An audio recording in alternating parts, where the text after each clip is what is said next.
Technology is advancing faster than ever, touching all parts of our lives. While it's true that the wave of digitization is sweeping across the length and breadth of the HR, concepts like digital HR and HR function transition to data enabled are on their way out already. From the explosion in smartphone applications, the advent of artificial intelligence, to social media's influence on a presidential election, it is clear that human resource management in the digital age requires a whole new set of demands. Digital is everywhere. Digital is everywhere. It's integrated in the way we do business, impacting how we create, deliver, and capture value. It is forcing organizations to rethink traditional business models and adopt an agile approach towards their HR strategies. A wave of technology is helping to reinvent the workplace and enable performance above and beyond previous capabilities. Today, most of the organizations apply big data techniques, create predictive algorithms and analytic models, and use deep business acumen and insights to ensure that they're solving their most relevant HR problems. In our new digital age, radically different processes, tools, and information are introduced every day, and these demand new skills and capabilities that are difficult to find inside most companies. Advancing technology and the growing need for workforce intelligence has created a wave of transformation for HR. Trends show that organizations are increasingly relying on the new technologies to make data-driven decisions about talent acquisition, retention, and employee engagement. For several years, organizations have focused on the tactical information HR needs and they've used technology to drive it. However, many have been unable to distill their substantial volume of data into useful, careful, and actionable information. The need for expanded workforce reporting and analytical capabilities has likely never been as urgent. Workforce issues like acquiring, rewarding, and retaining talent are prominent on corporate agendas. This, combined with tactical issues like disparate HR systems, need for consolidated reporting, need for global and historical data management, self-service reporting completes the spectrum of challenges faced by organizations today. As a result, organizations are compelled to improve their ability to plan for workforce reporting and analytic solutions. For HR, these are the testing times. From expectations, execution, purpose and knowledge, every piece of conventional wisdom in this sector is either being tested or is well on its way to get updated. In a digital world with a connected, unconstrained, omni-channel cognitive workforce, the HR practitioner's role will shift to enabling the workforce to adapt to the growing pace, volume and complexity of change, leading enterprise-wide transformations and adoption of robotics and artificial intelligence as important sources of talent.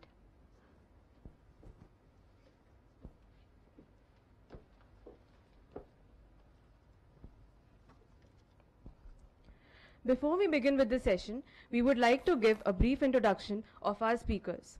I am happy to introduce to you all our first panelist, Mr. Anurag Srivastav, founder, Pay Review. Mr. Anurag Srivastav has more than 20 years of experience in the field of human resource management. He specializes in diverse areas such as compensation, HR technology, HR consulting, policy formulation, HR analytics and insights, and HR shared services. He has more than 10 years of people ops experience from business conglomerates to corporates to MNCs and startups. He has worked on innovation of activity-basis model in staffing, cadre mapping grid in recruitment, pay matrix in compensation, unique dashboards for predictive analytics, and sophisticated solutions for HR shared services. He has advised and assisted Group HR Strategic Management Group on talent management issues, policy framework, and performance management for Sahara, India. Mr. Srivastav has a strong exposure to processes in the areas of compensation and benefit, talent strategy and planning, HR analytics and MIS, and expatriate recruitment for Reliance Retail Group. He holds a postgraduate degree in human resource management from IBS Mumbai. Sir, we are happy to have you here with us today. I request Professor Chandra to please felicitate Mr. Anurag with a bouquet.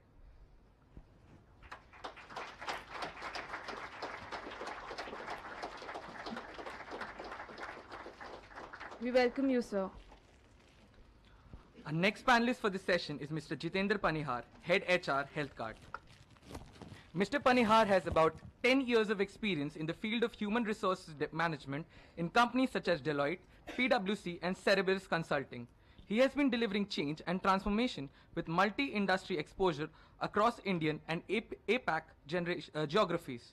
He's fast, agile, and has proven leadership in strategy and business, human resource management, advisory, and leadership development.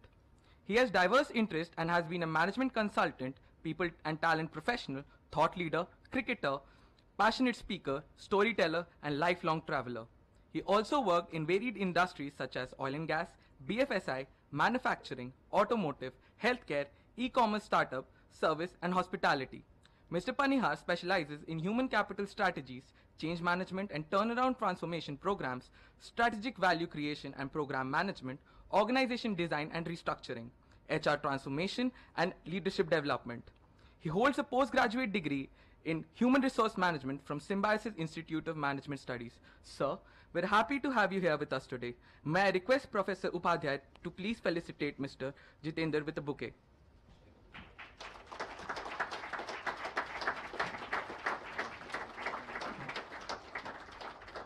We welcome you, sir. It is a privilege to introduce Mr. Muzarat Hussain, General Manager, Education and Training and L&D Strategy Head, Maruti Suzuki Training Academy. Mr. Hussain has more than 27 years of rich experience in corporate and plant HR in diverse industry verticals like engineering, automotive, and IT. He has worked with companies like KHD Humboldt Vidac, HEG Limited, Eicher Limited, Digital Equipment India Limited in the past before joining Maruti Suzuki. His last assignment was Head of Corporate HR at Maruti Suzuki India Limited. At Maruti, he has handled talent acquisition, talent management, compensation and reward, engagements and OD interventions, sales HR, engineering HR, and also supported Gujarat project and vendor HR initiatives. He has unique experience of working with American, European, Indian, and now Japanese corporates, as is well versed with different work cultures and processes and practices. He has expertise in organization development, talent acquisition and development, talent management, leadership development and assessments, compensation and reward, employee relations, etc. Mr. Hussain is a past executive member of National HRD Network Bhopal chapter and life member of NHRD. He is on the panel of CII as senior assessor. He has done CII HR Excellence Assessment in companies like Hindustan Zinc, Infosys, Bharat Petroleum, Aegis Limited, and Hanson Drives Limited in the past. He holds a postgraduate degree in Personnel Management and Industrial Relations from XISS. Sir, we are happy to have you here with us today. May I request Professor Swati to please felicitate Mr. Muzarat with a bouquet.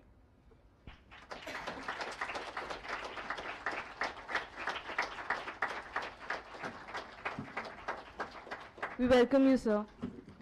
It gives me great honor to introduce our next panelist, Naveen K. Manshani, Consultant, United Health Group. Mr. Manshani is currently working as a consultant for human capital transformation with Optum Global Solution, a United Health Group company. In the past, he has worked with Aon Hewitt for close to 7 years and gained multifunctional experience in compensation and talent development. He has worked with clients across North America and APAC, leading some of the flagship products, enabling clients across industries to set up their compensation strategy. He has also worked in the talent development function, partnering with business leaders on talent management consulting, designing, and delivery content across technical as well as management development programs.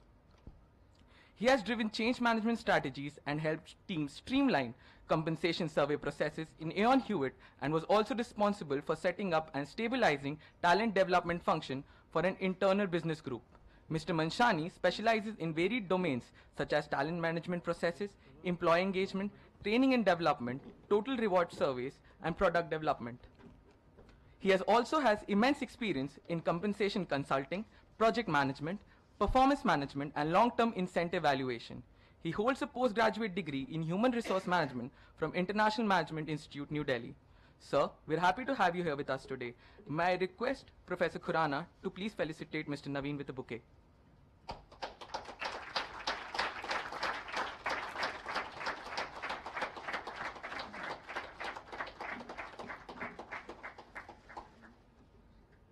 We welcome you, sir. It is a pleasure to introduce our next panelist, Ms. Smriti Krishna Singh, the Chief Human Resources Officer for Sony Pictures Networks India Private Limited. Ms. Smriti is also responsible for SPN's corporate social responsibility initiatives. Smriti has a rich background in human resources and has been recognized for driving many leadership-based talent development practices and establishing HR as a strategic and integral part of the organization. Smriti is the architect of SPN's people philosophy centered on the values-based organization culture. SPN has been recognized amongst India's best employers for 2017 by Aon, a leading global consulting firm. SPN has ranked amongst the top 10 companies in India on health and wellness for the last 3 consecutive years in a survey conducted by SHRM and Chestnut Global Partners. SPN has also received the Bringing Mothers Back to Work award from babychakra.com, the largest parenting website app and for maternity and childcare options in India.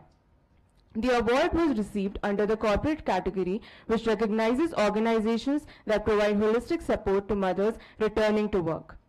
In 2015, Smriti was featured in Business Today's ranking of India's hottest young executives.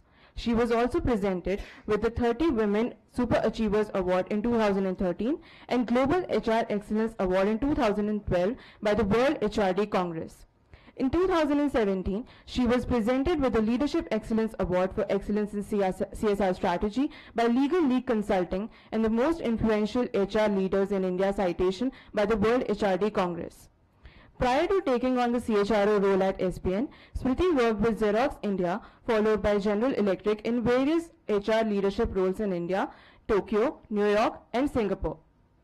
Smriti is an MBA from IMI New Delhi and has a BA in Psychology Honours from Lady Shri Ram College, New Delhi, India. Ma'am, we are happy to have you here with us today. May I request Professor Pradhan to please felicitate Ms. Smriti with a bouquet.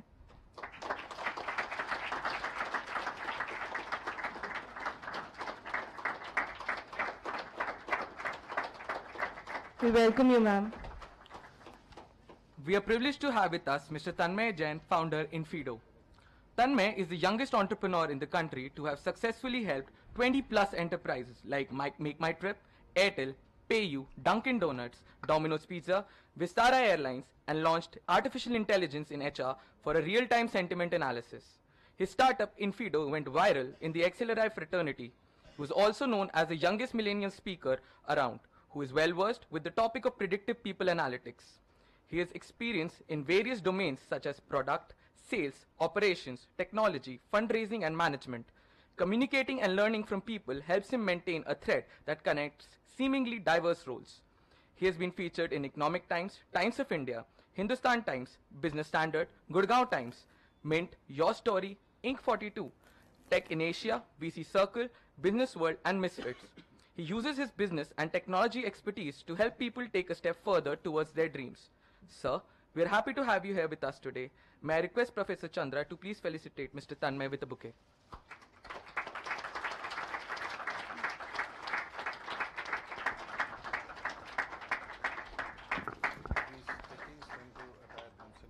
We welcome you, sir.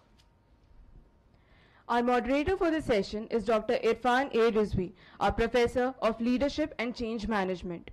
Dr. Rizvi is a PhD from University of Delhi and has Executive Management qualification from FMS University of Delhi as well as MSc Organizational Psychology from BHU. In 23 years of his professional career, he has taught, trained, researched and consulted with various private, public, non-governmental and multinational corporations including WHO, DFID, OSID, National Graduate School of Management, Shanghai University and NIS Sparta. Moreover, he is a recipient of many awards, including Vice Chancellor's Award for Merit Position in MSc, Rotary Youth Leadership Award, and the US Government Department of State Fellowship under Future Leaders Program.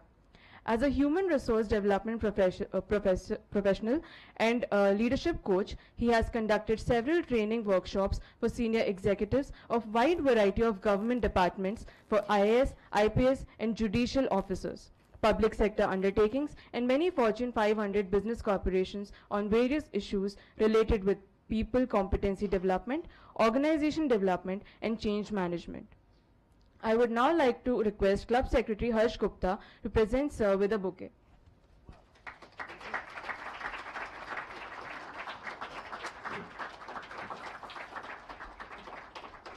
We welcome you, sir. May we request Dr. Rizvi, the moderator of this session, to please take over. Thank you very much. And I'm going to take over from there.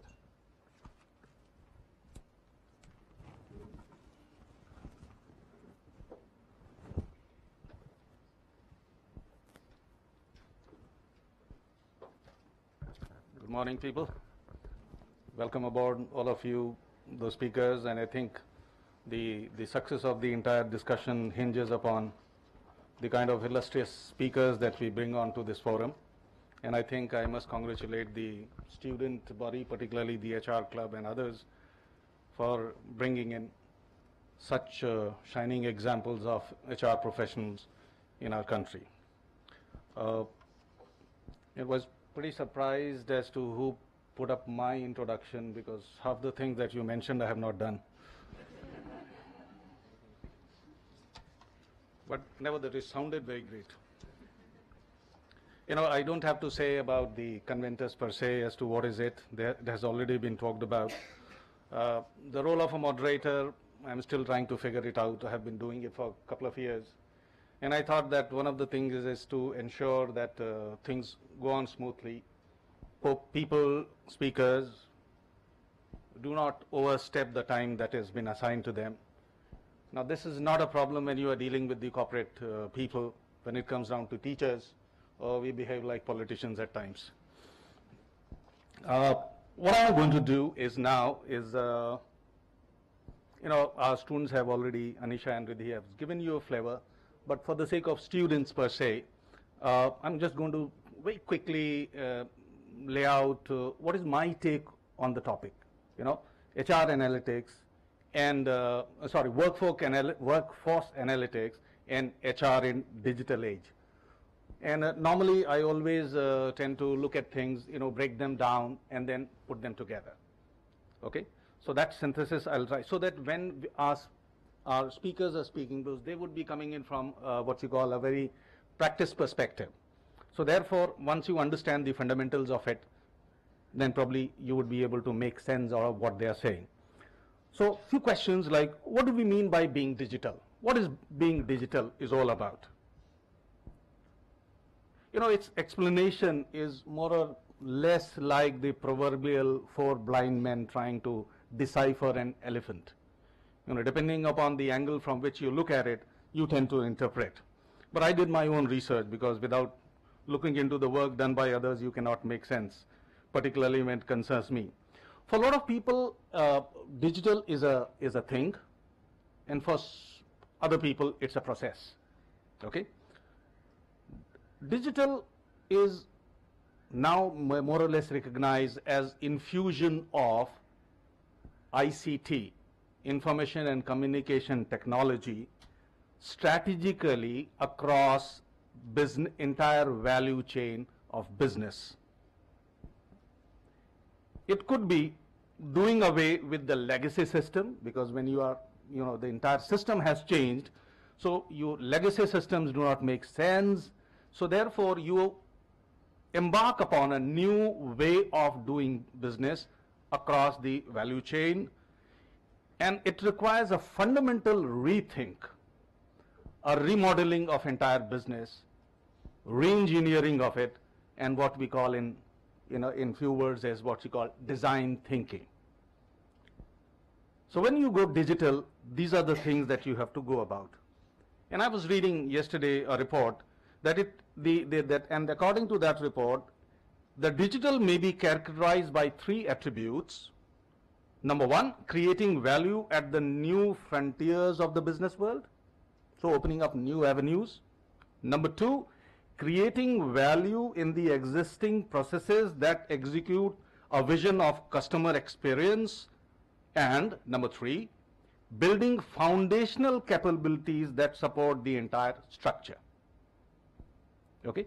Now, if you look at it from this perspective, since the digitization has taken place, so many things have the entire business world has changed. Some of the businesses have died and new businesses have come up because they died because they could not make use of the digitization process, and those who created new business opportunities, like our friend Tanmay over here, they created new businesses and they are surviving. So I'm not going to give you examples of it, but if you look at it, digitization or digital age has impacted all of us, whether it is the social system, is the economic system, or the individual as a whole. And probably we cannot survive without using the digital technology enabled apps and other things which are available to us. So it is transforming the entire world as a whole, and therefore the business world cannot remain untouched. Now, what is the impact of digital on the businesses per se? One thing that it has led to is the explosion of the information availability. At the press of a button, we have all kinds of information available. Google has become the god. Okay, so anything you want to check it out, and anytime you ask a student, immediately they go about searching it on the Google. So therefore, information access. Now, information access has its own, benefits as well as challenges. So it throws all kinds of challenges, opportunities, and so forth. The question arises as to how, as individuals and society and a business entity, we deal with this digital age or this entire digitization process. Again, going through a report, particularly a McKinsey report, they have come up with the idea of DQ. And DQ is digital quotient. If you have a DQ as a business, you have great possibilities that you would be able to encash upon the opportunities that are thrown by the digital age. And a lack of DQ would lead to your death and demise. And again, DQ is characterized by openness, flexibility, agility, and transformative capabilities. Now, as I said, that absence of DQ can lead to demise. So we have an example of a Kodak or a BlackBerry still struggling. And then we have those who could encash upon. We have the Ubers of the world, the Amazons, and other businesses who created great opportunities around it. Just to give an example, again, digital world, Reckitt Benckiser, a well-known pharmaceutical and other company deals with consumer products also. They use this information digital technology in order to map the incidence of cold and flu in certain geographies of US in a calendar year. And they identified certain areas which tend to get impacted by these diseases at particular point in time.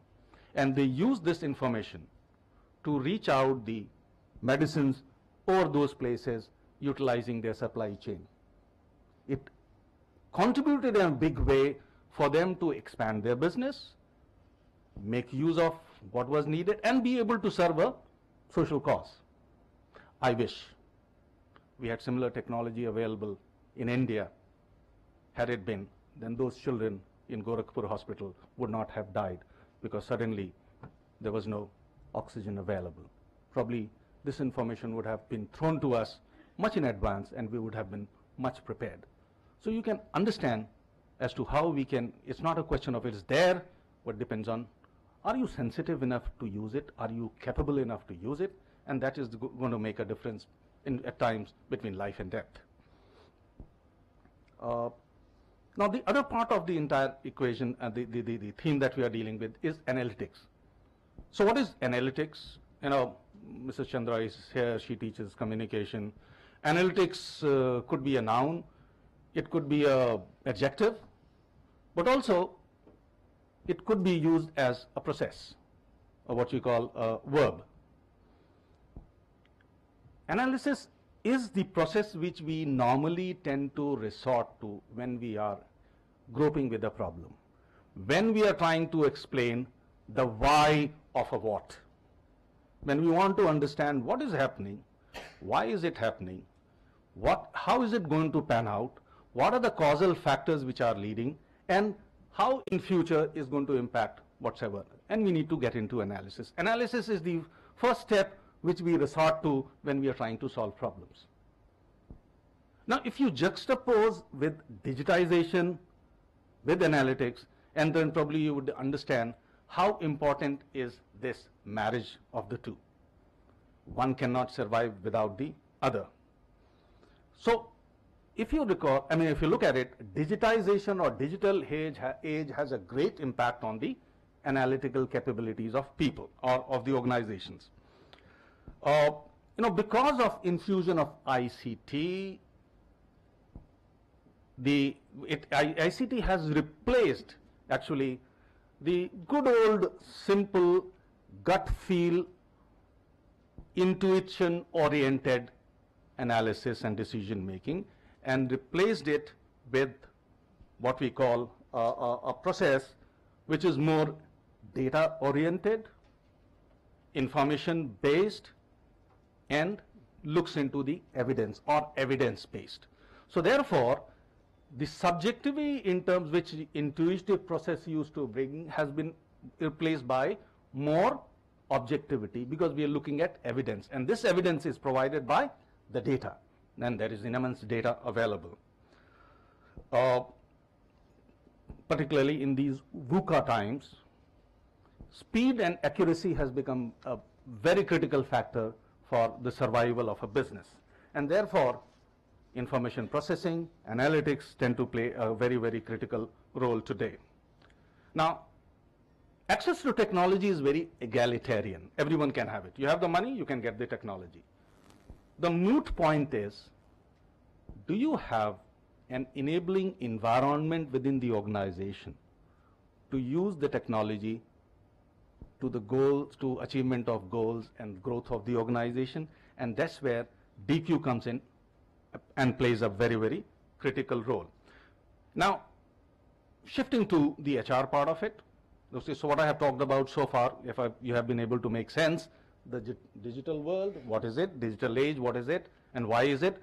The place for analytics in it. And the third piece is the HR analytics. Now, if you put all this together, you realize that human resources function is not separate from the organization per se. This is an integral part of the organization. So normally we say organization being a system, if there is a change in one part, you need to bring about similar change or a change in tandem in the other parts. Otherwise, there would be a total misfit. So therefore, HR processes, system also have changed, and therefore HR analytics has become also very, very critical. So HR profession is not what it used to be. Normally one would hear as to why would you like to take up an HR program, join an HR program with the students, and they would say, oh, I enjoy, talking and interacting with people. Okay, I don't want to get into a tough situation. So therefore you realize that HR is no more what you used to think. It's not touchy and feely anymore, and it has actually never been. And there are people who are sitting here who would bear me out on this. It is first and foremost, as an HR professional, you are a business professional.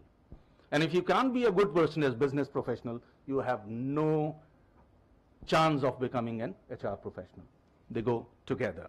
So HR today has to focus on productivity, efficiency, making people more effective, and thus contribute to the goals of the organization. And it cannot be done if as an organization we are using digital platforms as a strategic tool, then HR does not go on to that platform. So HR analytics and digitization of the HR process is very, very critical. We have to be in sync with other domains. Now this leads to certain questions, and this is the basic theme of the this conclave, as to when we are looking at the HR processes, and this is what you're going to hear from our panel members. I suggested them, I'm a theoretician, I can copy paste from other places and share it, and I prepared this document. But when it comes down to what is really happening in the world, you are the expert. You need to focus on that. So the questions that we would like to be answered during this, whatever time left to us, is that how the entire digital age has impacted HR as a profession and HR as a process. Number two, what areas of HR processes and function have been impacted big, medium, or small way? I don't think there is any small way, but nevertheless. Number three, in this entire schema, where does the HR analytics fit in? When we are talking about, then what kind of challenges and opportunities that has thrown up? How have you dealt with it? Did you have to change yourself, change other people in the organization so that HR is in sync with other analytics that is happening? And these are certain things which we would be talking about. There would be more questions coming in, and we have thankfully very illustrious panel, comprising, and the people have come from various industries who are going to share with us these kinds of things. And my panel members, the audience is largely made up of the students and of course the faculty members, very illustrious faculty members. I have to work with them, so I have to use these adjectives with them. Otherwise also they are very illustrious. In addition to people sitting here in this hall, this entire event is being live streamed. So there could be people who did not want to dress up in their suits, etc. They could be in their pajamas and still watching on their, the various devices, the same thing. And they would be, the format is that initially our speakers will speak for 7 to 8 minutes as to their take on the questions that we have raised, and then we'll spend more time on the Q&A. Of course, you will ask those questions, and I'll let you know when the time comes and house it. And we have also advised people who are on the virtual world, being part of us in the virtual world, they can also raise questions. So they have been given an email ID and maybe a WhatsApp ID or something. The questions would come to us, and then we will, on their behalf, will raise those questions. So without much ado, friends, tighten your belts, sit straight, and pay attention. When you do these things, I'm sure you will go back happy person. Thank you very much. Now is the time that they take over. So we have not decided as to who's going to set the ball in motion, who would be the first batsman to come in or batswoman to come in. And since Mrs. Smriti, an alumnus of ours, she has joined in a little late, so we will give her a little more breathing time. So it's not going to be ladies first in this case. So, all right. Thank you very much for volunteering. So we have Mr. Srivastava. Would you like to speak from there, or would you like to come in here? Whatever you feel comfortable with. Sure.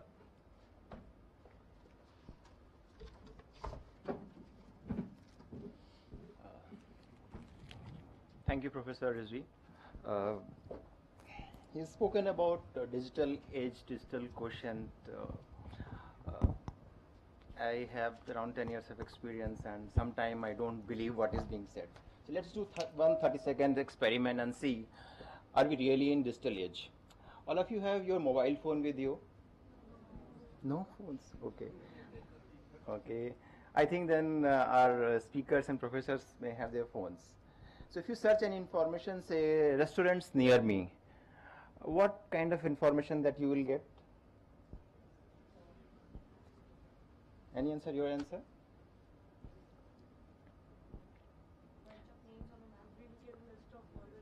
Right. Right. So you will be surprised that the information which will be displayed on your phone will be different from what the information she has searched. All of you will get different responses. So the first thing that you will see in a digital age, or the information that you are receiving, is customized. It is as per the pattern that you are giving to a server, to a search engine. So we are in a digital age, so we have to be sensitive. The first point, we have to be sensitive what information that we are searching and what information we are getting from the sources. So we don't have to take things on face value. Okay, we did Google and we found this information. That's the first thing. Second information, you must have heard about Facebook launched 2 bots. and they shelled out that project. The basic reason because they were teaching bots to learn negotiation. And for bots, Tanmay would tell more about it. For any bots or any AI program, you have to have kind of two parameters in place. One is what is the reward, and second, what is the efficiency. So because there was no reward for bots to use typical language, they invented their own language. Consider the situation, AI is creating its own language. So look at the scary part of AI. Now, I'll not scare you too much, because what is happening in the digital world and what information you are searching and where technology is really taking you ahead, I'll take you towards how it is really impacting us in HR world. Before I started my entrepreneurship with Pay Review, I was with the robotics firm called as Grey Orange. The little bit business model of the Grey Orange. Most of the time you may order certain products from say Flipkart or say Amazon, and you have ordered a lot of things, and say there is a 1 billion orders or 1 billion big day which is coming. So you will find a lot of piles of packages of different sizes which needs to be delivered to different addresses, and it needs to be delivered within 24 hours. Of course, a human being cannot do it. So there are robots which this company produces. It's an Indian company. Now, we call them as a butlers. So butler goes to a warehouse. They will pick that piece and sort it and assemble it as per the addresses. Now, they learn every 1 minute. Every 1 minute. So I was talking to my CEO, and he told me, when is your performance management system is happening? I said it will happen after every 3 months we are planning to do. He said, what are you talking about? Our bots are learning every 1 minute, and you are telling me that you will give feedback to your employee after 3 months. So what in presentation you were talking, she was talking about the expectation. This is the expectation that is being carried on us, that we have to learn from our bots and robots as well.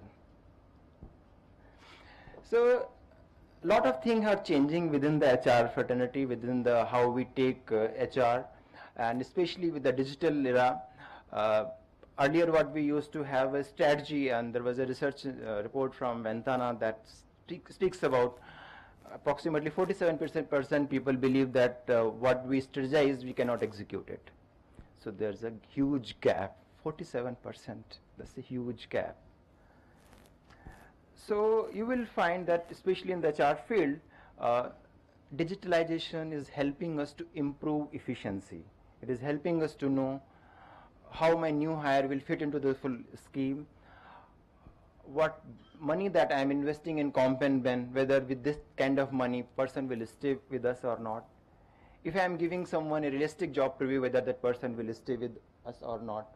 So there's a lot of things are changing in a digital phase, and especially in executional part, it is helping us a lot. So I'll not take much time, and I'll pass on to my next colleague, and they'll share more experience on how really it is helping us in digitalized way. Thank you.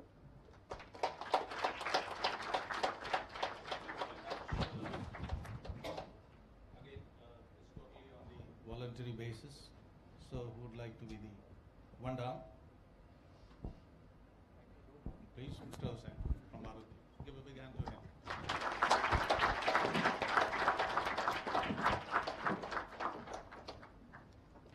him. Thank you, Professor Rizvi, member on the dais, respected faculty, and dear students, very good afternoon. See, I'll not talk about jargons and all this. I come from a very traditional company called Maruti. I hope everyone knows about Maruti. Anyone who doesn't know? Please raise your hand. So thankfully everybody knows. See, from a company's perspective, I would like to talk. We are a typical manufacturing company, and you being a student of HR, the industry has evolved from manufacturing only. Please understand, all the HR processes, systems evolved in a shop floor, right? Now that was the era which was there till maybe 60s, 70s, 80s, and then in the early 90s or late 80s you can say the IT era started. And earlier we used to say that the values are created by all the M's, man, machine, material, and this is what we do in a manufacturing setup. Time came when human capital started creating values, and that was 90s, right? And to the extent I was reading somewhere that Bill Gates was saying that you take all my business, you take everything, but just leave my best 5 people, and in 5 years I'll be back in business. It's a big statement. It says what value human mind can create, and that is the era when the digital world started coming in. The manufacturing from the sector that I come in cannot be oblivious to the fact that things are changing and you are not changing. So talking from my company's perspective, we started in early 80s, and we had 3 companies to compete with. Many of the youngsters would not know. When we came to India with a vision to put India on wheels, we had a mandate that India car used to be perceived as a very big thing, and it was a luxury for rich and famous. We had the mandate to bring this car to India so that it becomes an affordable car for millions of aspiring Indians. Thankfully, we have been able to do it. We put India on wheels. Now this journey, when we started and we had 3 companies to compete with, today we have 19 companies chasing us. So we are still on the pole position with 50% market share. Why I am sharing the business perspective is because you are all student of HR, and there is a direct correlation between the HR and business. It cannot work in isolation. So HR is not different. It is part of the, and Professor Rizvi was also sharing, HR is an inherent part of any business. No business can survive without HR. And why I am saying this is that we have been able to create value not only by all the M's, but values created by people, human capital. So when I talk about some of the indices that we are very proud of, I don't know how many of you know, can anyone guess how much car we sell in a year? Anyone, you people have Google, must be knowing. Anybody, student, please. Any guess, no negative mark. In a year. Yeah? 25 what? 25 million. 25 lakhs. Anybody else? 2 lakhs. So 25 lakh, 2 lakh, 10 lakh. Anyway, let me tell you, the automotive passenger segment is actually 3 million. 30 lakhs is what is been produced. We produce close to 15 lakhs, which is having 50% market share. So as you can understand, we have 50% market share. The rest of the companies are sharing the space. So we have the next competitor as Hyundai, which has 17% market share. So between Maruti and Hyundai, we have the maximum chunk of the market share. Now that part is market share. But when you look at the manufacturing excellence and efficiency, one more question I'll ask is, I shared with the professor, how much time it takes to roll out a car in Maruti? Anybody can guess? When we roll out a car from assembly line, how much it takes? How much time? One car after another. Yeah, she is right. So in 12 seconds we roll out a car. 12 seconds, which is a global benchmark done in India by Indians and Indian human capital. So the question is that we are in a very difficult time. The world is changing, the laws are changing, as you know, emission norms are changing, the crash and other norms are also changing. we have to be, meeting the standards and requirements, and also in this digital world, digital era, and the what we call Gen Z or millennials, the aspirations are totally different, and company has to continuously evolve, and that is where the whole digital world comes into play, that you cannot be oblivious of that. So what happens is that on one side there is a requirement to be on the pole position with so much of challenges. It's a VUCA world altogether. And on the other side is human resource. How do you mesh all those? Now HR has to play a critical role, because when we talk about being in a leadership position, we have to have the right product line, we need to have the right technology, we need to have the, thinking for next 5 year or 10 year ahead of what we are doing today. So we have to plan and think and do a lot of analytics. But all these analytics are not done by robots. These are not done by machine. These are done by human being. People either sitting in the board, or people who are preparing the analytics, or the tools that they are using. Behind everything, it's people. So it's the human capital which is actually going to play that role. And what we say is, what differentiates Maruti from competition is its human capital. So ultimately it boils down to human capital and what kind of resource you are creating, and what human resource or HR playing in that role. And that is where I'll come to the part of the analytics or digital world, which actually helps in achieving that role.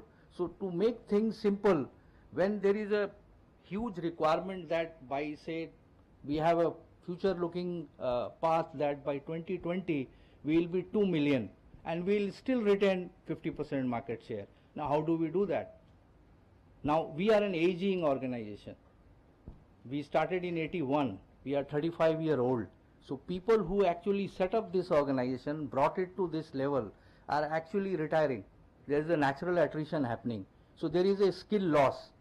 So how we are trying to build that skill? So that is one part. How we are creating the talent pipeline. How we are creating that. Now that is a big challenge, and that is where analytics helps us.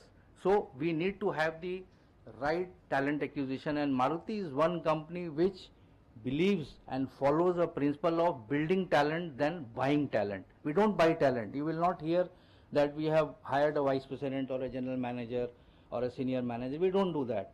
Only at the junior level we do some lateral hiring. 95% of hiring is through the campus route. Whether it is a B school, whether it is an engineering graduate, whether it is a diploma holder, whether it is an ITI. So what becomes important for us is the right hiring, right sourcing, and that is very important, because that is where things cannot go wrong. So we have to make it first time right. So that is where the analytics helps us a lot, and that is where we use lot of technology, lot of processes, lot of assessments, lot of data that we generate on that, so that we have the first time right kind of people moving in. Because if you get the right talent and then you are able to engage and build them, that is where the beauty is. If you hire people and you have what I call infant mortality, people leaving the organization in first 2 years or 3 years, that's a big damage on the organization, and we cannot afford, because our engineers are sent to Japan and we spend more than 3 to 4 crores on their training, and if we are losing them, then it becomes a big challenge. So what happens is that though our attrition is close to 2%, which is a benchmark in industry, how do we do that? So attrition is another area where we use lot of analytics, hell lot of analytics. We do lot of deep research on this area. In fact, we have very recently involved a consulting company, and we did lot of analytics around and lot of psychometric and other exercises to understand the psyche of the GETs. In fact, very recently, as I said, the youngsters today are really bright. They are coming up with solutions and tools in which in the campus itself they can predict that what areas these people will be suitable, because when you are hiring somebody and there is a role mismatch, you lose that person. So today organizations have to be very, very clear in terms of hiring the right talent, giving them the right role, building them in the right way, creating the right atmosphere, right engagement, so that they are able to create value for the organization. Today these are the people who are going to bring that change. And our young engineers, let me just give you a brief, that in 2005 when we launched that iconic Swift, which was a hatchback, a new segment altogether in India, it became a runaway success. Until today, we are still generating huge volume. It's still a top 5 selling model in India. Now, the most surprising thing is that when Swift was designed, 50% of the young engineers were from India and from our company only, and they were able to create that value. So it's very, very important, and today many models that are actually on waiting for 6 to 7 months, product like Brezza or Baleno, these are products which have been designed by totally conceived, designed by Indian engineers. So you have the right talent, but the thing is that how do you get that right talent? How do you actually build that talent within the company? How do you engage them? How do you retain them? And then the entire life cycle of the HR of an employee has to be managed that way. And technology is changing every day. So earlier even payroll were processed on spreadsheets. Then came the time when computer came. So it was perceived to be a threat. Then data started getting into Excel sheet or SuperCal on those days in 80s and 90s. And then came the era of ERPs, HRMS, and today you have business intelligence tool coming in. So not only from the reporting perspective, today you have created strategic analytics, and HR finds a place in the board. Today the CEO of a company, apart from the top line and bottom line, is also interested to know the critical attrition, is also interested to know what is the engagement level of people, what is the capability index of the organization. So today if we are at X of capability index, our index should not go down, rather it should go up, and that is where we can bring in breakthrough technologies. We can bring in processes and systems which can actually disrupt the whole organization. See what is happening in the industry today. Tesla is coming, and they are coming with a technology which is actually going to be a game changer. Today if you look at the product, even government is saying by 2030 or 2040 they will completely replace the gasoline with a electric vehicle. Now that's going to be a big game changer. Now for youngsters, when we were in college, there used to be typewriter, and then came electronic typewriter, and then today typewriter is a history, right? People will not even know their names, and typewriter existed for more than 100 years, more than that. So now these cars, they came into, gasoline car came into picture almost more than 100 years ago, and today you are talking about being totally replaced by a disruptive technology coming in. So what is happening is that until and unless the organization is agile, it is having mindset, it is having people who have creative brains to understand and forecast and do those wonderful things for the company. Otherwise companies will perish. If you do not innovate, you do not reskill, you will perish. As simple as that. And today thankfully in the Indian market also we are seeing that there are a lot of young entrepreneurs coming with innovative technologies and processes which is actually helping organization create values. And many organizations, until unless they innovate, they have a 10-year future plan, 15-year future plan. They cannot live their vision until unless they are able to bring together the vision into reality by innovating and bringing everything together. So that's a big challenge. Gone are the days when you used to create MIS.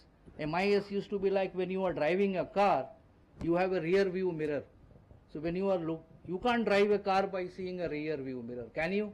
I don't think so. So MIS, the reporting is just like that. So when you drive a car, you have to see from your You need to understand things on your dashboard, and you have to see forward where you want to go. So if you want to go somewhere, you need analytics.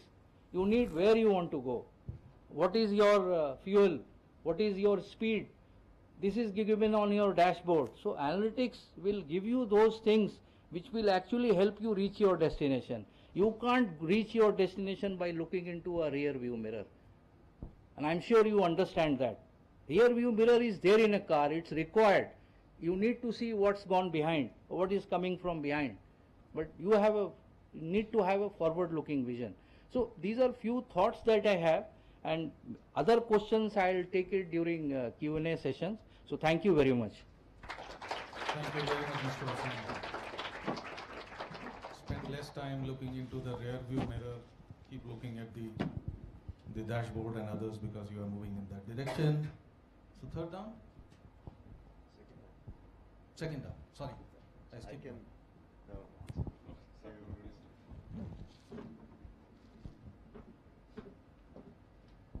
7 minutes? Yep. Thank you. Right. I think the reason I got up immediately after Mr. Hussain finished is because the two speakers who've spoken about digital HR have set the context for what I wanted to share with you all. Mr. Srivastav talked about, you Google right now on Google Maps restaurants near me, and you'll get a list of restaurants based on your user profile. It'll be different for different users. Now look at futuristic HR. When you will search for jobs on Google, jobs near me, it'll throw jobs and list of companies with the relevant openings based on your profile. That's the future you're looking at.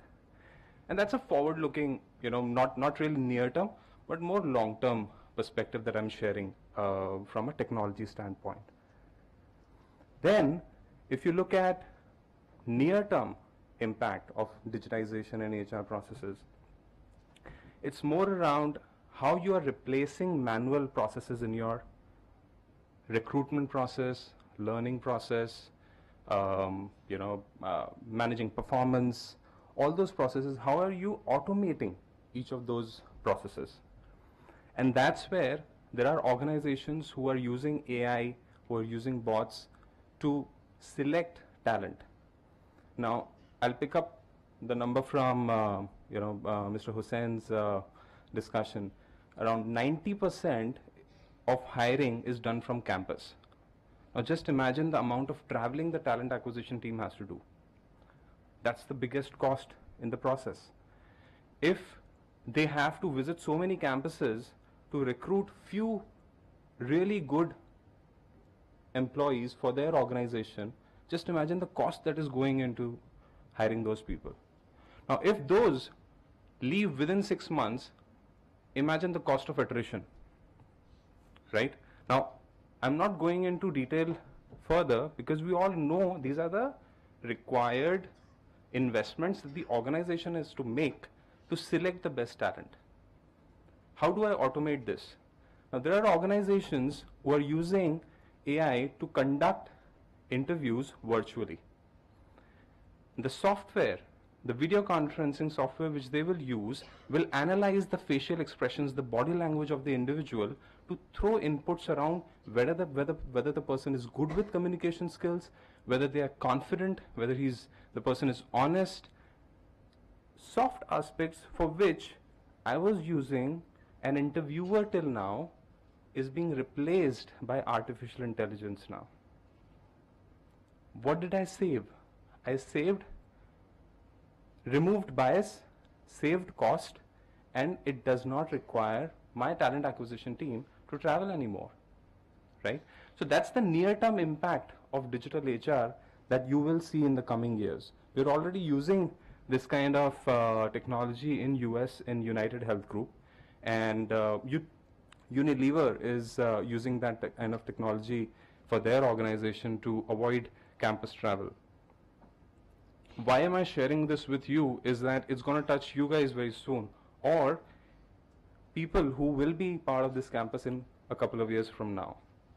Either you will be administering this kind of technology for your organization when you are part of the talent acquisition team, And if I look at the future students of this institute, they will be impacted because they'll be going through that kind of interview.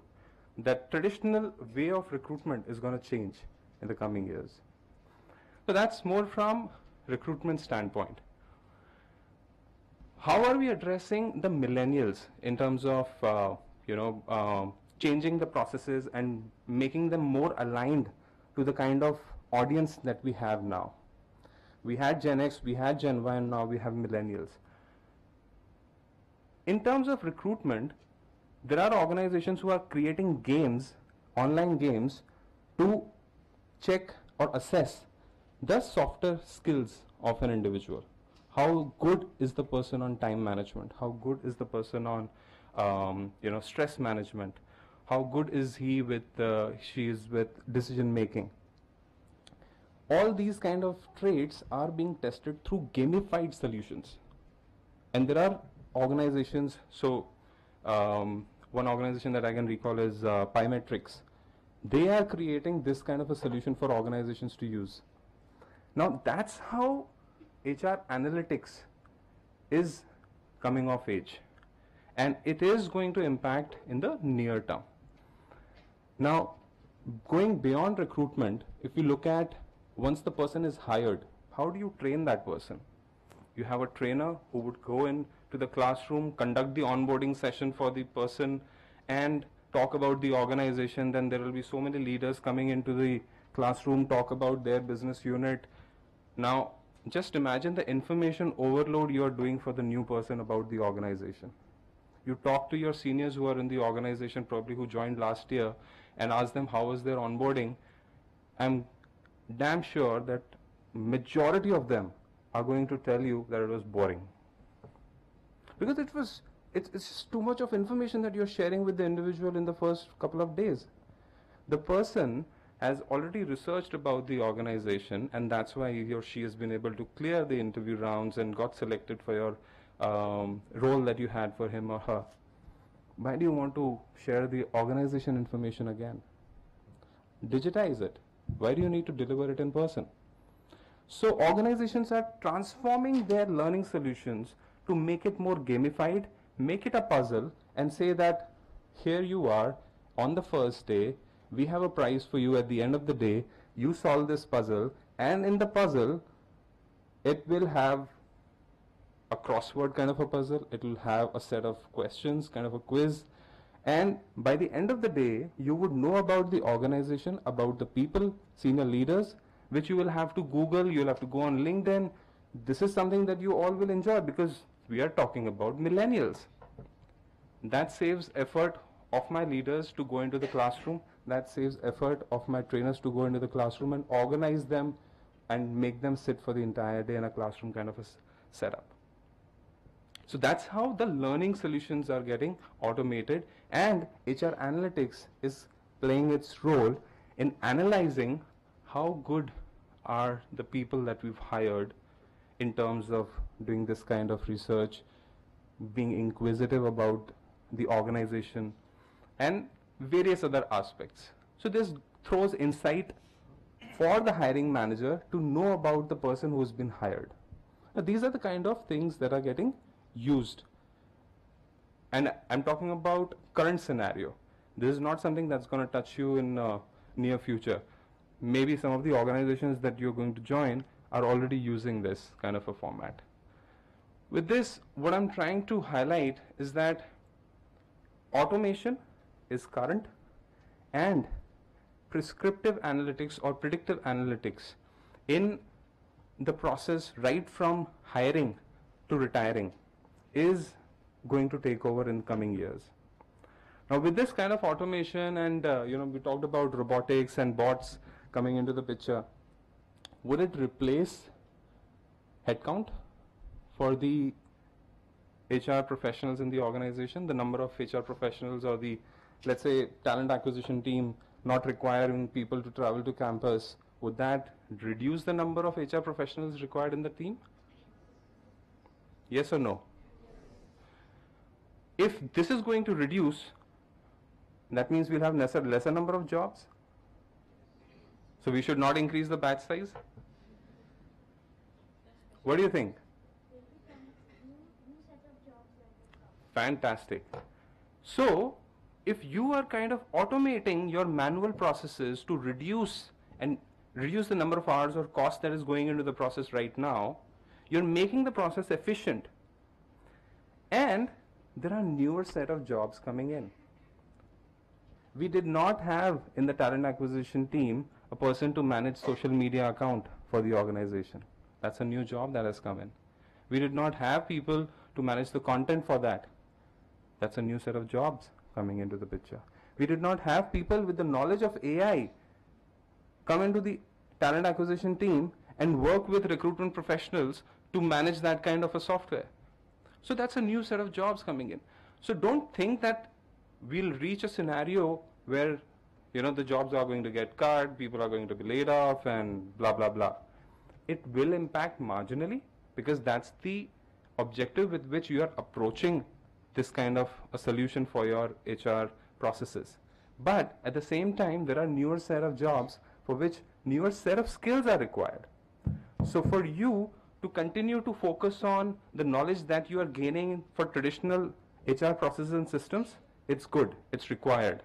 But what you need to also focus on is how you can look at the future and predict the skills that will be required for you to have when you're joining the organization.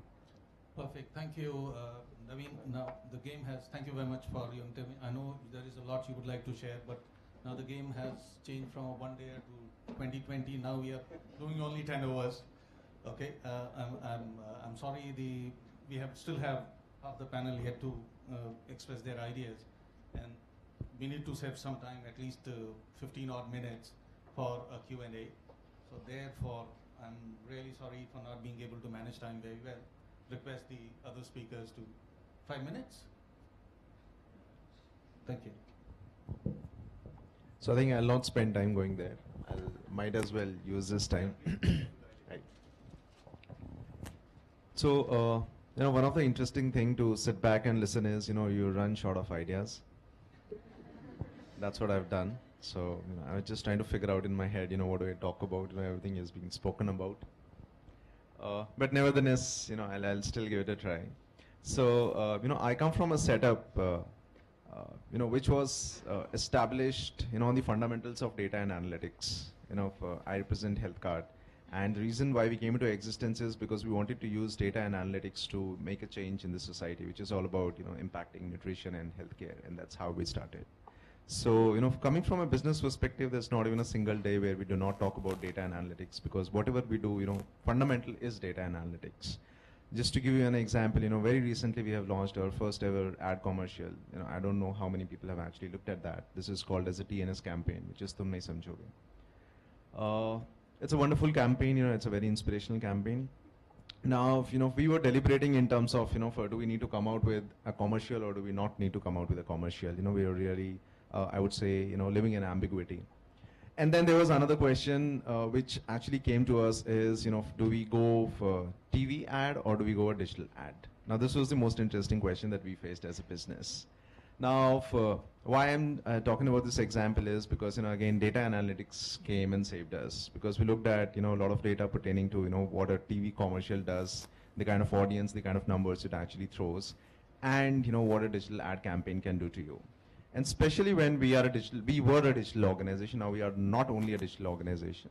So when we actually looked at the data, we figured out that, okay, there is this audience which we have, there are X number of followers that we have on Facebook, YouTube, etc. And the kind of product that we sell is catering to a particular type of, I would say, audience. Now, which is called a TG, right? Then we figured out, okay, based on the data, it is a digital ad campaign that we need to decide on. Now, this was a fundamental, classical example where, you look at data, you look at analytics, and then you figure out, okay, what is the decision that you're going to make? And we said that, okay, we are going to be one of the company which will launch a TV commercial later, but will launch a digital ad campaign first. And, it was a huge success. It was a great success, and it is still, giving a lot of, I would say, benefits to us.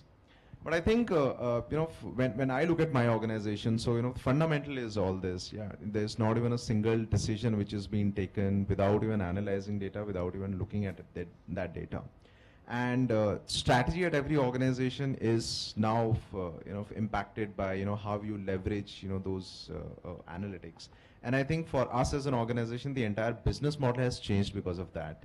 We were a online supplement store initially, and then we forayed into products, and now we are a truly omni-channel organization. And the reason why we got into omni-channel is because we realized, okay, what data can do to us. Initially, we were also chasing our metrics. We were also looking at this is the business model, which probably, is good. But, when we suddenly started looking at data, we started looking at, okay, this is what healthcard.com is giving us. This is what, a general trade store is giving us, and a retail store is giving us. What we said, why don't marry everything?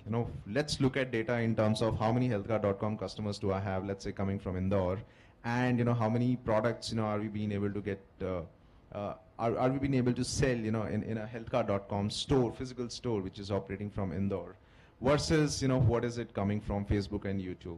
So we thought that, that is where the future of an organization is, which is not about just looking at one channel, but looking at multiple channels, from that data, which is actually in front of us. So this is about, what we do as an organization. I know a lot has been spoken about, how HR is going to change. My 2 bits on this is, somewhere I have, mixed views. Civilization has changed. It's not only HR and companies who have changed. Right? We have come a long way as a human race. And, now we're talking about robotics, artificial intelligence, cognitive computing, which, I think the role number 3 had spoken about. Sorry, I forgot your name. Naveen.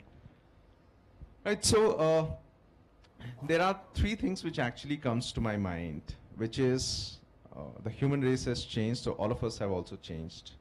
I used to buy shoes going to a store. Now I use Myntra or Jabong to do that. So my aspirations have changed, my experiences have changed. So I want to look at it from the context in which we are operating right now. I think the complete context is changing, which we may essentially talk about that, okay, this is digital, technology is changing, or let's say, generations are also changing. But I fundamentally believe the context is changing, and that is what we should truly believe in, and we should look at organization and systems from that perspective. So when we talk about digital HR, there are only 3 things. How much time do I have? 2 minutes, fairly well. Right, so there are 3 things which comes to my mind. When I say digital, I think, it is all about digital workforce, which is actually there from a company perspective, right? We have changed, our habits have changed, so that means the type of practices which are being needed in order to manage me as an individual has changed. Right, so that is why, gamification has come into picture. That is where, online rewards and recognition have come into picture, because we are, we have 50% of population as a Facebook population, right? So what you actually need to engage, or, what you actually need to manage them is going to be different, right? So that's where, for the HR's contribution is changing from a digital workforce perspective. Now, in order to manage that workforce, the workplace has also changed. And that's where it is all about digital workplace. We have businesses which are completely virtual, because that's what is the aspiration, and those are the audiences that work in that workplace. There are companies where 90% of the people don't even go to their offices. How do they manage work, right? So the workplace has also changed to a significant component. And I was speaking with one of my friend, and I think it was Make My Trip. So they were telling me that they were piloting an initiative wherein the complete onboarding program was being managed by a robot. So anyone and everyone who actually comes in the organization, so the initial bit of task was being done by a robot, and that later on got replicated to various other systems like security systems, site visits, etc., etc. So I think the meaning of workplace is also changing. Now what it has done is, now the third bit, which is the administrator, and which itself is HR, the type of practices and the kind of skills which are being needed, and the kind of programs which are being needed for this administrator has also changed. And that's what we call as digital HR. Whether you talk about automated recruiting systems, or you talk about facial recognition softwares, cognitive computing, etc., etc. So in my mind, that is how, for the observation has been, and this is what the change is going to be. Now, I have, and probably a lot of other questions have, other people have two questions. One is, I think the nature of job is changing. So all of us will have to, spend some time thinking about, how are jobs changing and, why are they changing? Why is a question, which has been answered, but the nature of job is changing. And second one is in terms of, what are the skills which are being needed because, the job is changed. So I think from a HR perspective, I'll still feel that, technology is going to enable. There are going to be a lot of technologies which are going to come into picture, whether it is analytics or, let's say, Amber. But fundamentally, I think, a lot of stuff in HR will not change because you will still need empathy, you will still need compassion, you will still need, counseling. So I think technology will be used, but technology will not replace a lot of things. I think our contribution and our work might change, leveraging technology. That's what I feel. Okay. Thank you very much, Jiten. I think Jiten really did a very good middle order bat, scored very, very fast. Okay, and now we pass on to. Good afternoon, and I just want to thank IMI for having me back here after 19 years. I'm sure I studied in this class. I think it'll be a real shame to miss out on your questions, so I'm going to try and keep it really, really short and just share very quickly what I think about this. One is that I think we've always had digitization, and I think the other speakers have spoken about it. But when computers came, that was the first age of digitization, and it was all about Excel, and that was being digital. Then it went on to just doing some basic analytics on Excel, and that became the next wave. Then it went on to just managing your processes online, and that became the third wave or so. And I think from there, I think everybody's already spoken. So there is a lot of use of data, a lot of use of analytics to now predict behaviors, and there's AI and bots and everything, which a lot of companies have not figured out. And I think it's the same for any technology. You have early adopters and you have the latecomers, and there'll be some industries that are more amenable to that, like maybe health card, and some industries that will use it in a different way, like Maruti and so forth. So I don't think there's any right or wrong, but my view is that there is one side which is the productivity side and the analytics side. There is another side which also someone alluded to is your workforce is changing, and therefore as when you go out into the world as HR practitioners, I think you've got to be very aware that you're not just a paper pusher or a policy provider, etc. Those are sort of basic. Those are, knowing your policies, knowing your processes, all of that is really basic. It's a little bit like an iceberg. So all of those things are expected. But, as people who manage other people and manage the workforce, I think it's really important for you to understand the context of your workforce. And you will have people who are nearing retirement. You will have people that are really young and entering the workforce just along with you. And for those people, I think technology you have to keep in mind is that they've sort of grown up on the internet, and you guys are growing up on the internet, frankly. So for you, it's I may not know Mr. Anand Mahindra, but I know how he thinks because I follow him on Twitter. I don't know my neighbor, but I know Donald Trump and what he thinks on various things, right? So I think you have to be just aware that people are just naturally socially connected. And I think a lot of companies have dealt with, having these policies on social media, and, we should not allow Facebook at work, or we should allow Facebook, and all of that. The reality is that it's happening. People are connecting. What happens within your company gets out there in a matter of seconds through, employee posts, etc. So I think the traditions of HR are never going to change. The people touch, the ability to insight and know what's going on in your company is never going to change.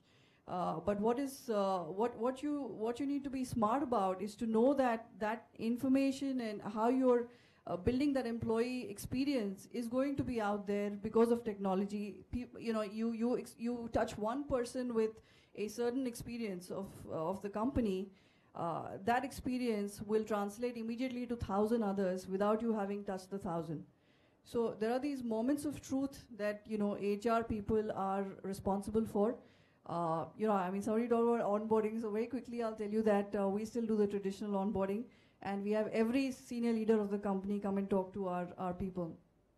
We may look at digitizing part of it, but we will never do away with it, because there's some value in a senior leader coming in, talking to new hires, and then seeing everybody from the CEO to you know, to me, to the CFO, to every business leader in the company does that 2-day onboarding, and we do it really religiously. So there are some things that will never change, you know, so, but what you have to be smart about is understand the environment in which you're operating and what works for the different workforce. And more, you know, all of us will sort of, you know, age out and move away, and you'll be dealing with newer and newer changes in technology. So you just got to be smart about it, and you know, I think what is digital today will be something else tomorrow, and that's what you have to be aware of. And how you deal with it is going to determine how successful you're going to be when you start your, you know, careers. So I'll stop there. Thank you very much. I think that's another example of very good, very fast batting. Last but not the least, I mean, our chap happens to be the youngest around, but we are not playing on your age, sir. So, Tanmay for you.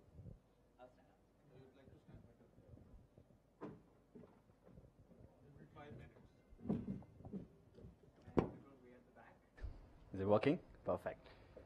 All right, so I'd like to just share a fact that I'm not just the youngest guy in the panel, I'm probably the youngest guy in this entire room. So let's just say that I know that half of you are thinking about the next episode of Game of Thrones, and I understand what's going on in your minds. To understand you better, I'd like to ask one question.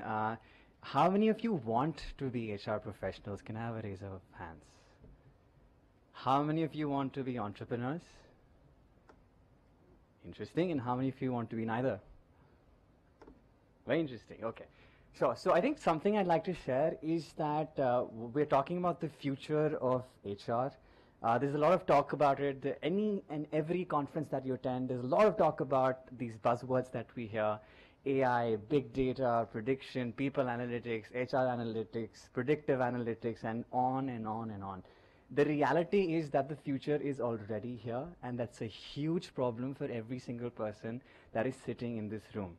And the reason for that is the traditional form of HR, the HR leadership, the traditional form of HR education is starting to get irrelevant because every day something new is happening in 2017. Right? So to give you a context about what is happening, I'd like to share some stories today. To start with, let me give you a context about what's really been happening with us. So I started 4 years back when I was 18 years old, and I just had one mission: to make the voice of every single employee felt heard and valued. And thankfully, I've been given the privilege of working with companies like GE, Make My Trip, he mentioned, Airtel, Vedanta, Dunkin', Domino's, etc. And they gave me one objective, one goal, and one and only one goal. And that goal was to launch an AI bot, a bot that can talk to all of their employees, every single employee of theirs, and come back to the HR and tell them, A, who is unhappy, B, who is most likely to leave, and see their exact reasons why on a daily basis, right? So what does that do to HR business partners, right? Because what are HR business partners currently doing in companies? They're trying to collect information. How are they collecting information? Number one, we do these one-on-one interventions. Number two, we do these 30, 60, 90 interventions. On the 30 day of joining, there's somebody interacting with the employee. 60 day, 90 day. There are focus group discussions. There are dipstick surveys, quarterly surveys, annual surveys. All of these activities are just about collecting feedback and information. And what's happened is AI has come and replaced all of this already, right? And I'd like to share a quick story around the fact that last year in 2016, I had another privilege of meeting at least 106 CHROs, and one interaction which has stayed in my memory and I will never forget is an interaction I had with the ex-CEO of Great Place to Work. Now, this lady was on a trip to Gurgaon in Leela. This was a Tech HR event in 2016. And she told me this one line that, Tanmay, in the last 10 years, employee engagement across all of these companies Great Place to Work has worked with, employee engagement has felt good. The current form of HR practices have felt good, but have they really made a tangible, measurable business impact? and she left me with that line. And my first 3 years of my company was spent on employee engagement, and she questioned it in front of me and left. So I was in shock. I shelved everything I did in my first 3 years, and I was on a mission to find out why did this lady question employee engagement. So the two reasons I'd like to share is, number one, that most of the things that are happening in companies nowadays are usually from the company's perspective. Think about it. How many times have you met an HR head who thinks about the employee perspective? Example, we track a company's attrition rates, we track a company's engagement scores, we track a company's quarter-over-quarter growth. And that's where I was questioned, Tanmay, have you ever met, out of these 106 HR heads, one of them who tracks the employee experience quarter-over-quarter? And that was an opportunity for me. And to sort of summarize the first challenge, how can you track the employee experience from their very first interview till their day of joining, till their last day of leaving, and even after leaving, how have they felt about a particular company? I think one of the panelists also mentioned the whole concept of hire to retire, and how do you really measure the employee experience there? So that was one exciting challenge. The second one was an observation I had that 90% of these HR heads I met were relying too heavily on these annual survey models. And trust me, when you guys enter the industry, you will also be taught about this, that you know what, you should go ahead with Gallup, you should go ahead with IBM Connexa, Taz Watson, Mercer, Aon Hewitt, right? And interestingly, one of the HR heads made a very strong statement that their days are gone, right? Their days are gone because they need to evolve from annual surveys to real-time engagement with the employees, right? And I think this is where our second challenge was, that today employees expect to be treated in a personalized and relevant manner as compared to using a standard cut, copy, paste approach as a form of a survey once every year. Right? So these are the two reasons which motivated me to even come up with something new, shelve everything I did, and coincidentally, my bot named Amber completed 1 year just yesterday. Right? So I think that's been very exciting as a journey. And the last point I'd like to make before my time runs out is something where I'd like to question a few things and share a few feelings that I have with respect to what's happening in the HR space and what really scares me. What scares me is the fact that when Facebook says that AI, they so-called say that a new language was created and we should be scared of AI, right? I think it was a very well orchestrated marketing strategy, because they did not create a new language. If you actually go Google and read 10 articles in depth on what really happened, their bot started talking in a gibberish language, and it's been marketed as fear that, okay, AI can come and change things, right? Something Steve Jobs said in 1980s is something I live by in my company, and I'd love to share that and end with that. So he spoke about what really differentiates human beings with our higher primates or the other species. And he said that what differentiates us is that as humans, we are tool builders. And back then he gave an analogy that what a bicycle was to legs was what the computer was going to be for the mind. And today that's what AI is going to be in HR. Right? So AI is not here to replace HR. AI is already here to force all of us sitting in this room to evolve and keep up with it. So that's my perspective on this topic. Thank you. Thank you, Tanmay. I think that was very good, and in very short small time, you have been able to convey yourself. Friends, of course, the kind of time that we wanted to keep for the Q&A, of course, that has a squeeze, but nevertheless, we'll still go ahead. I think, Jitin, you wanted to go a little early. You still have about, so you said about 5 past 2.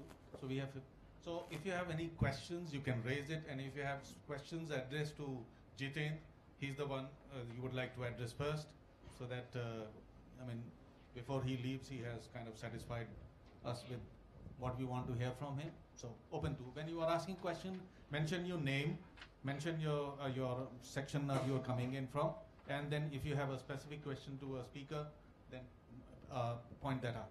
Thank you.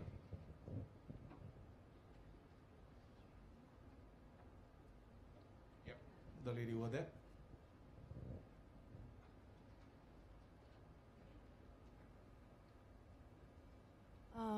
Hello everyone, I'm Manas.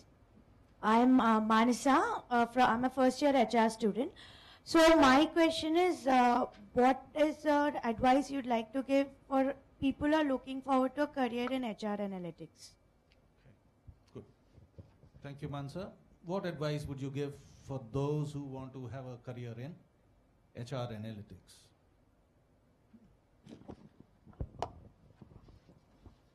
It's a good question. You have a good career ahead. It's very simple. In fact, 5 years ahead, the companies never even had people looking at this function separately. It was managed by IT people or somebody in talent acquisition and all. Today, what I see is many organizations are actually creating functions on analytics, and there are people who are, and they have created hierarchies also. So they are all good brains working there. So I see a good future in this area. This is one domain which is actually going to come up in a big way. The second part of the question is, what do I need to do? Yeah. Let's hear that so that they can prepare themselves for that. How much time do you have before you get into the industry? 1 year. So there are tools which are available for students and free of cost for 1 year. One of them that I know is Tableau, which is used for analytics. You can get yourself trained on that through online courses, free courses available on Coursera, or you can YouTube some of the videos by very famous trainers who've done very good job of doing recorded trainings on that tool. Besides that, create data sets and use those data sets in that tool to practice what you want to really learn from an HR analytics point of view. So that's, from a learning standpoint, I would like to advise for people who are looking for a career in HR analytics. Thank you very much. I think that's a good advice. Oh, another question?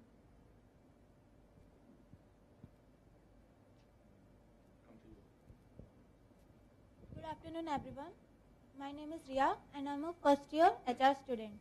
Actually, my question is Mr. Naveen. You both, Mr. Hussain and Mr. Naveen, you both have talked about the hiring process and what's its importance for the successful. Bring it closer to you. What's its importance for the successful organization? Now, I want to ask you about what's the impact of digitalization in employer branding. Employer branding also plays a very important role in hiring. So, how employer branding is affected by digitalization? Thank you very much. So, Mr. Hussain and Naveen. See, that branding is very important. What we call is that, see, if you have to attract the right talent, you have to create an employer brand also, and that is for outside. But even inside the organization, you have to create an employee value proposition. So even for people who are there, who should stick to the organization. So for creating employer branding, in fact, as I said, it's not only HR which is doing that. HR today creates campus connects, a lot of things which is there to create a brand for the company. But if the company's digital marketing and company's brand is so powerful that it's the organization which is creating that brand. It's not HR function which is creating. So what I understand is that an organization is able to attract and retain talent. So you have to create things that you become an employer of choice. So it should become a dream company for employees to come in, and it doesn't happen overnight. So you have to keep doing things from HR side, from business side, both. That's my take on that. Thank you. You can add. No, absolutely, and you covered it well, sir. If I look at it from a product standpoint, the organization's job opening or whatever hiring they're trying to do, if I look at it as a product, I want to give an experience to the person who is applying for that job. Now, giving example of my own organization, we are United Health Group, and we want to be synonymous with health and wellness. At the same time, we are hiring millennials who are very much into social media. We want to gamify our recruitment process. So if I marry the two, I'll create games around wellness to create an impression on the people who are applying for that job to think that this organization is more aligned to my generation, at the same time more aligned to their own brand, which is health and wellness. So for us, as a technology company, as a wellness health insurance company, trying to attract millennials, it becomes a very good brand proposition if we go towards, you know, this kind of solution, and enhances the brand value of the organization as an employer. Does that answer your question?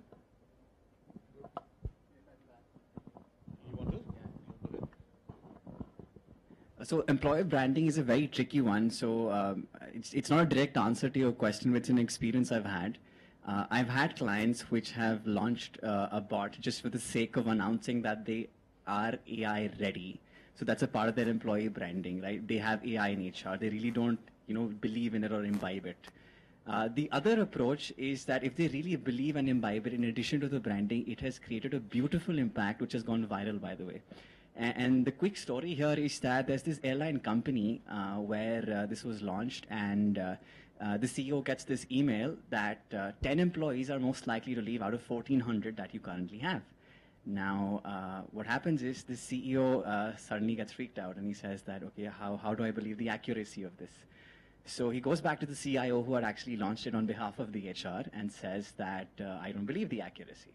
So the CIO recommends him that, in your next coffee with CEO session where you randomly invite 20 people with the HR, make sure you invite 2 people strategically who are actually surfaced by this bot to test it out. Now, interestingly, when these 20 people were invited, what happened was that none of these employees said anything negative, especially because they were new joinees, right? Nobody said anything negative. So the CEO came back to the CIO and said that, you know what, I told you, it's not accurate enough. Now, the CIO did one thing. He said, give it one last shot. Take one of these ladies downstairs to Starbucks. This was in One Horizon Center right here in Gurgaon. And say the following line. And the line that the CEO used was, I am just like your elder brother, just like your father. I've heard you're going through something. Why don't you share it with me? And apparently this lady broke down on the spot, right? And she stated a reason that her manager had been harassing her, right? And harassment comes in many forms. Now, interestingly, it was very exciting to see that a human had opened to a machine more than the HR here. But the point I'm trying to make here is that this story went viral. And if you were to apply to this airlines company, would you apply here? Or would you apply to a company which just says we're doing AI in HR? So if you really believe in what you brand, I think it has a huge impact. And this has been one of them I've personally faced. I think that's a good one. But I'm sure, I think Smriti has a take on that. Would you be more comfortable speaking with a machine or a bot or a human being? Yeah. So there's a problem with human beings, which... No, I mean, I think the machine is, and if it changes, I can't see that much into the future, but I think machines, AI, bots, they are there to aid humans. So in this particular case, maybe the person didn't open up to HR or something like that, and I think that's a skill that HR people need to have. You need to be able to get, people to talk to you.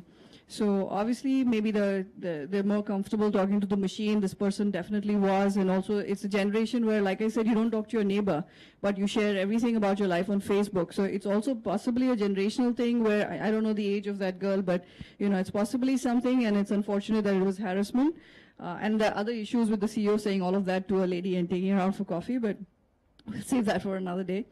But I don't think there is anything that can replace the human touch, and I don't think that any one of you should go into the world thinking that it can. So I think man has always, or woman has always been smarter than machine, which is why we're at the top of the pyramid and top of the food chain. And it's up to you and the generation that comes after you and after you and after you to make sure that that's the case. So the day you realize that something else is getting ahead of you, that's when you've got to step in and take the leadership on that. Today that leadership is with us. Tomorrow will it change? And there are many movies like I, Robot, etc., which are really scary. I don't know. But I'm telling you that as long as I'm alive, I'm not going to let that change. So. Thank you very much. Thanks. Yes, Navneet, right up front.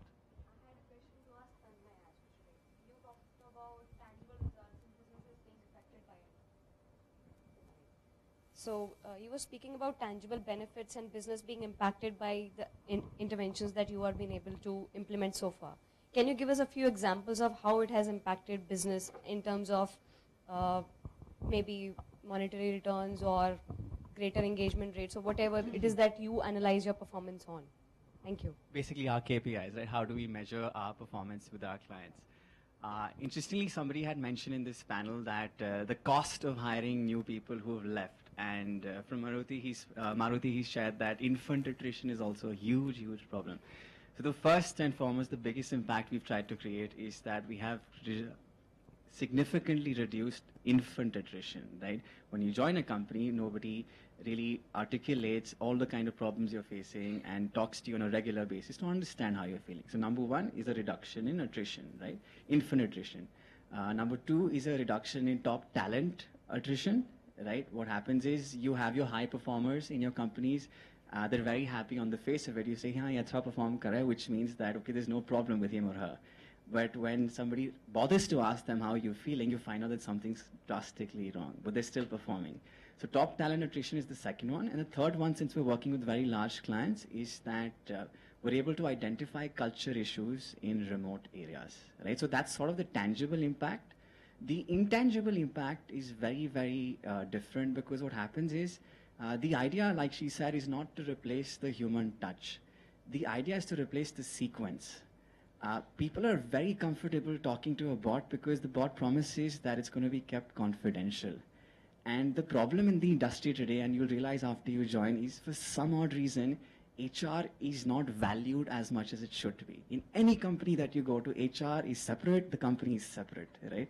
And it's not valued, right? And every employee comes with that mindset ki HR se to baat hi nahi karna hai, right? So to sort of break that barrier, the bot comes in, gets the information, and it is the HR who has to, somebody asked about the skill set, have the skill set to empathize, to be sensitive, to derive action plans, to relay to the right business. You have these HR business partners, right?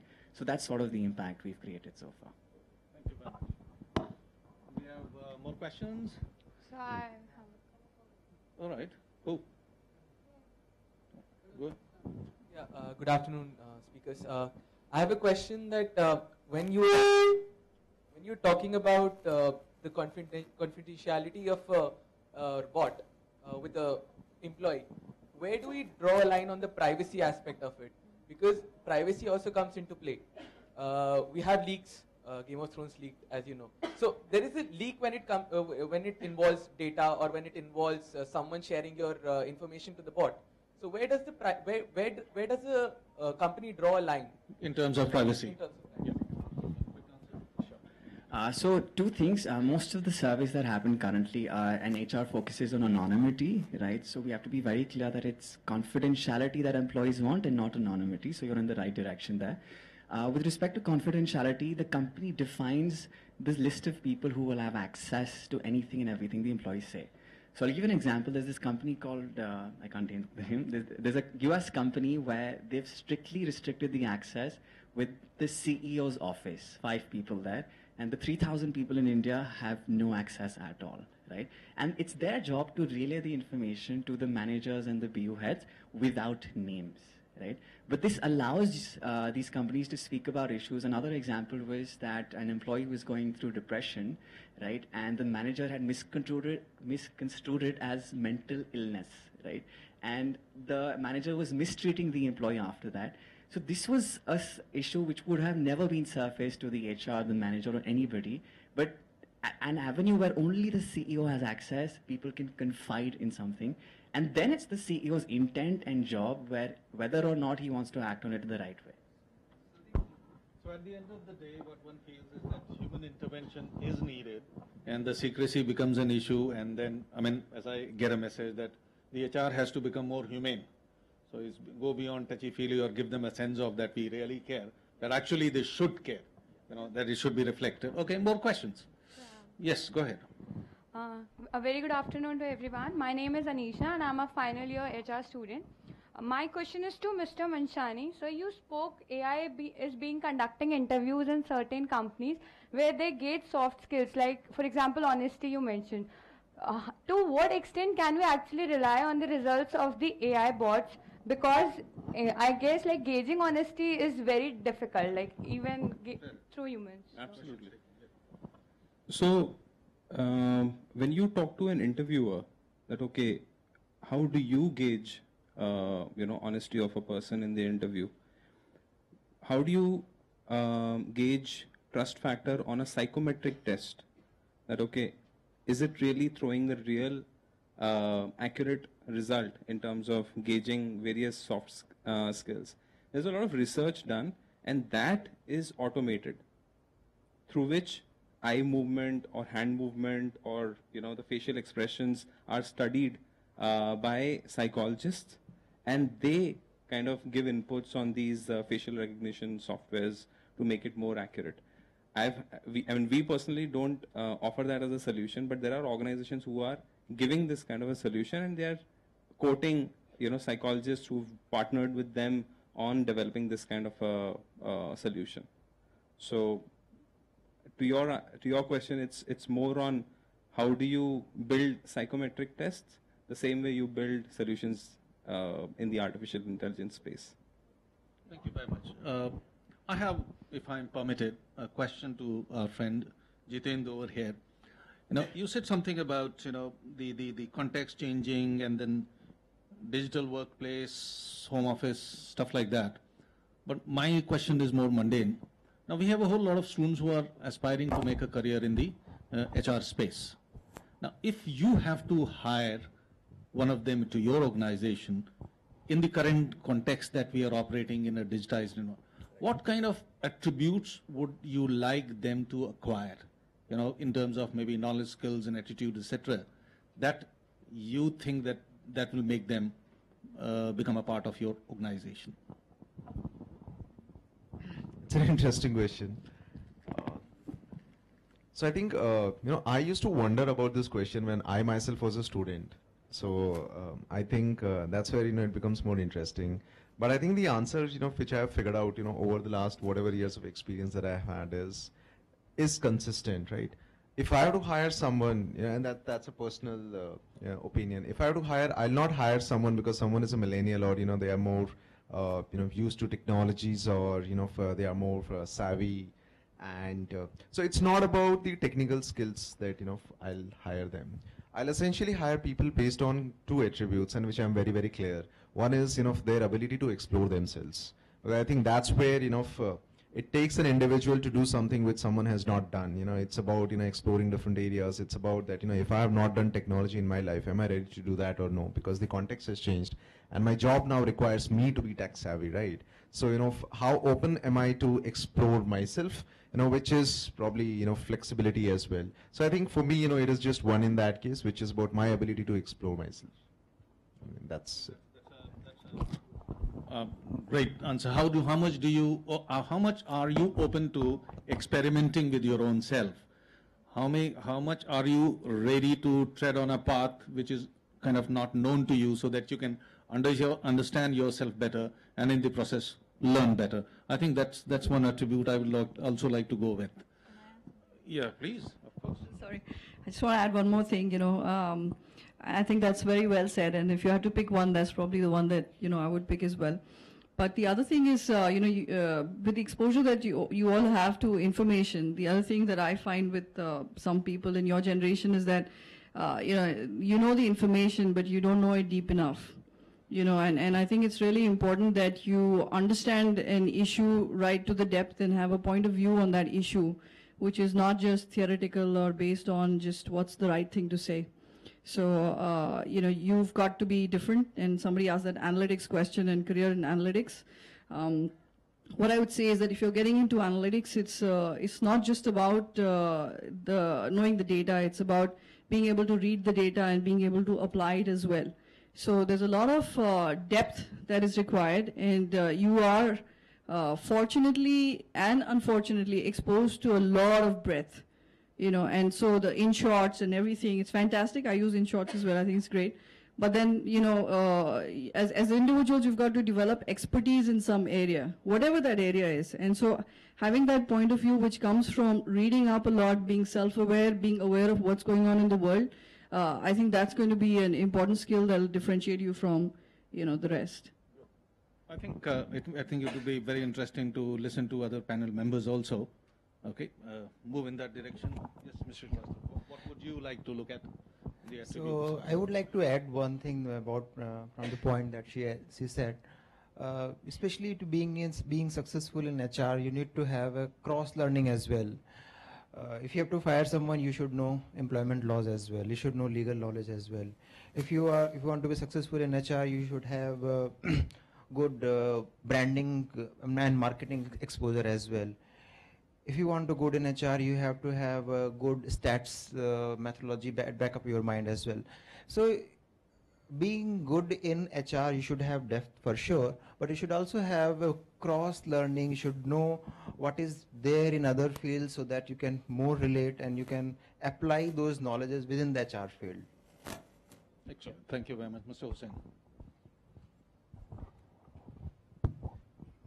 So if I have to look at, people like you, what one quality that we generally look at, because when we go to campuses, generally we go through the All India test and lot many things. So it already defines the cutoff that the person's IQ level is already there.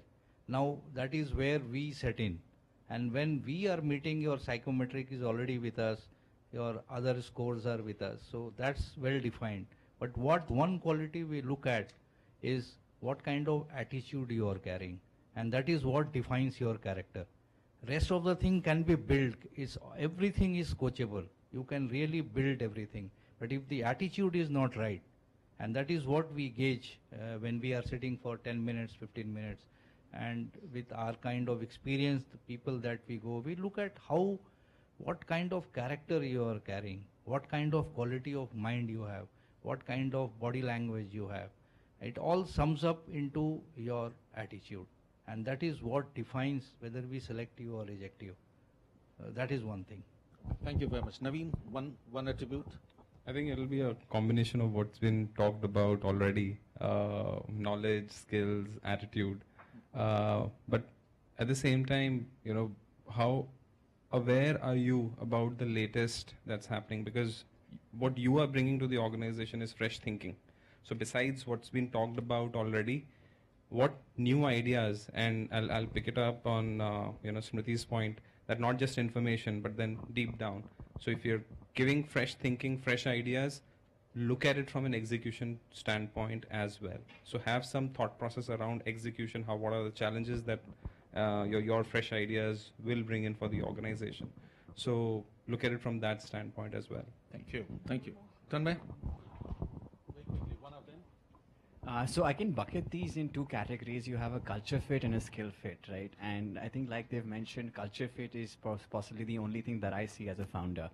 The second suggestion I would have, based on some experience from the past, is that as HR folks, if you take an internship to support a recruiter, right, and understand what they are looking for in other candidates while you are here at this college, I think that can give you a very good perspective, and maybe that's a suggestion that helps. Good. Thank you, Bill. I think Smriti would like to add something. Yeah, just to put it back on the table, because somebody did mention it earlier, as HR professionals, you've got to be business professionals first. So you will not be successful if you don't understand the nuances of your business and how the business makes money, etc., etc. So for those of you who are not interested in FMP and all those courses, I think you at least need to have some sort of a working understanding of all of those business aspects. So that's really important. Thank you very much. I had an agenda behind asking this question. We keep telling the same thing to these guys, but they don't listen to us. And when probably it comes from you, I think it carries more weight. We can carry on with the Q&A. Any question from our friends on the virtual world? In their pajamas? Yeah, of course. There is one question. Okay. Yeah, at the back, right at the back.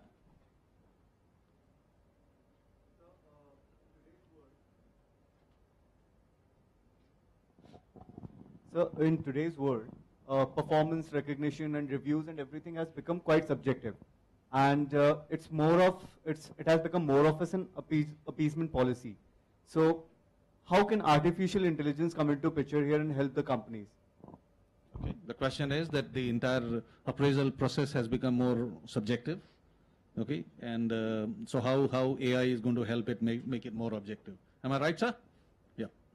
Who would like to take on that? Yep, please. I'm not sure why you're saying that actually. It's not, it depends on the company, and maybe some places it's, underdeveloped performance processes. In other places it's not. So everything goes back to data. So if you want to evaluate somebody, if he's in sales, you look at the numbers, you look at the targets, you look at achievement against targets, you look at the business context, you look at the, if you're measuring on values, you look at how well, that person has delivered, observable behaviors, etc. So there's always going to be some element of subjectivity, whether it's performance appraisals or hiring, or there's always going to be some level of subjectivity. You can't take that away.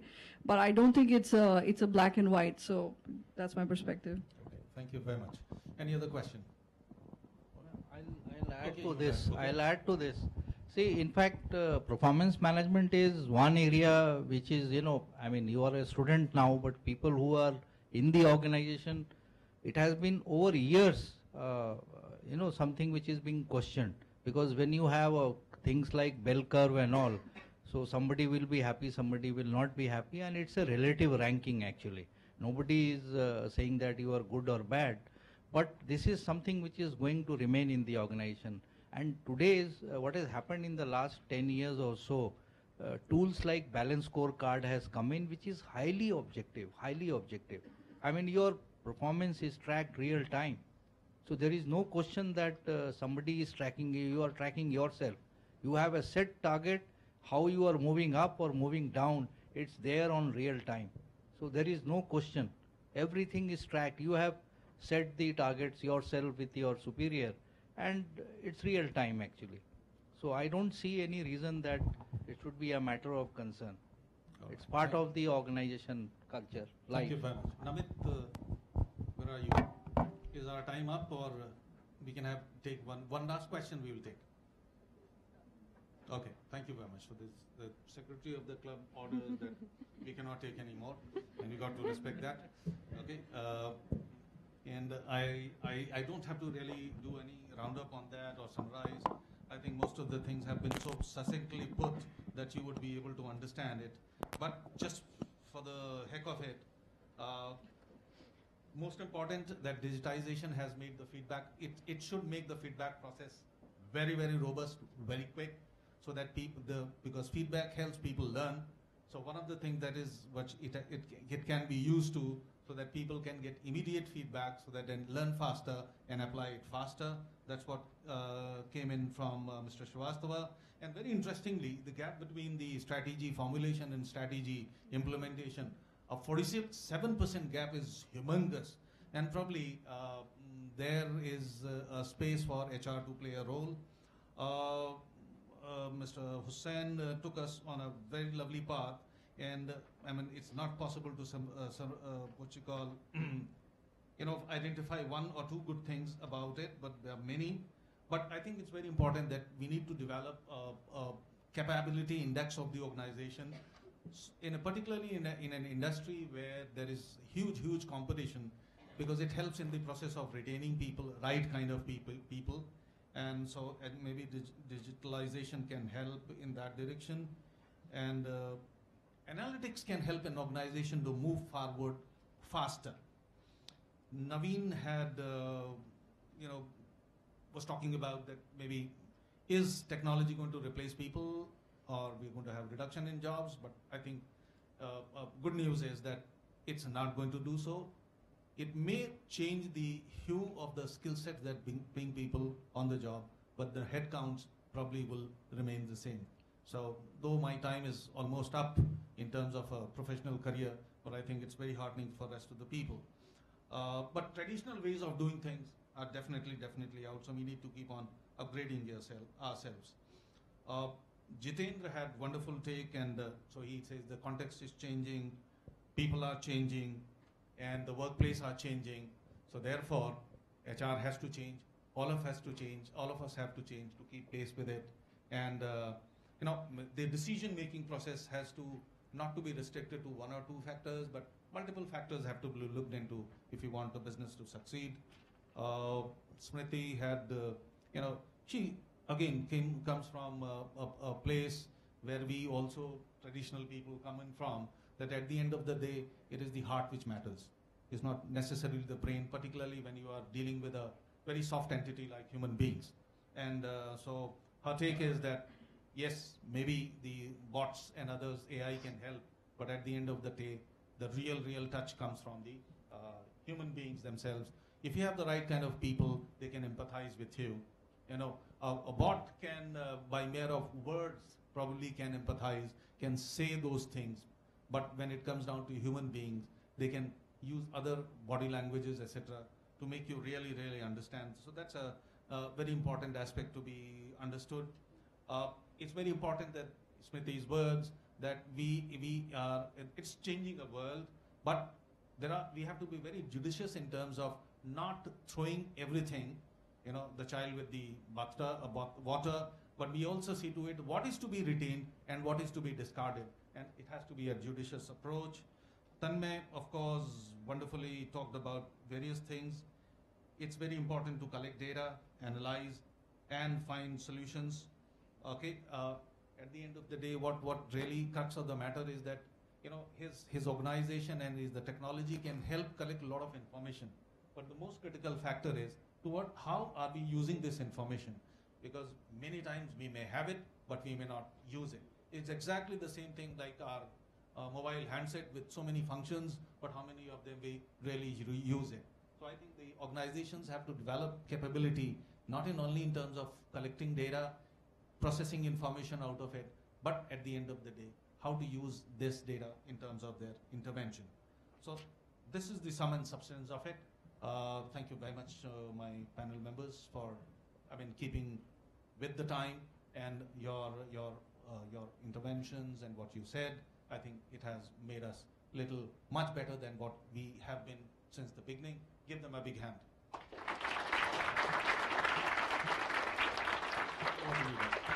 Thank you, sir.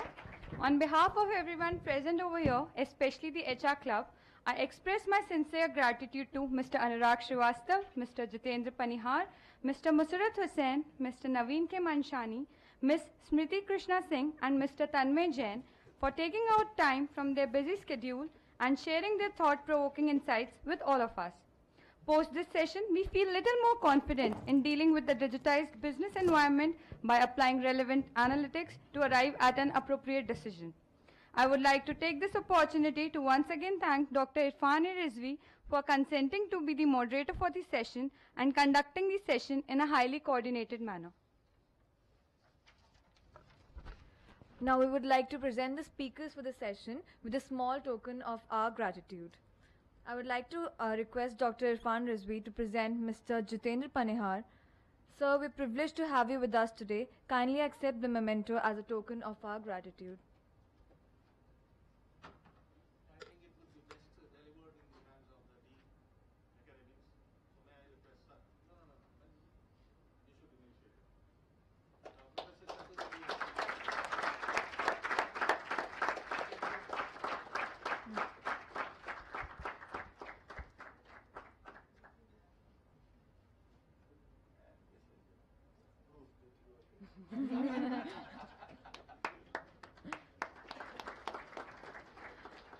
Mr. Anurag Srivastav, sir, please accept a memento as an expression for our respect.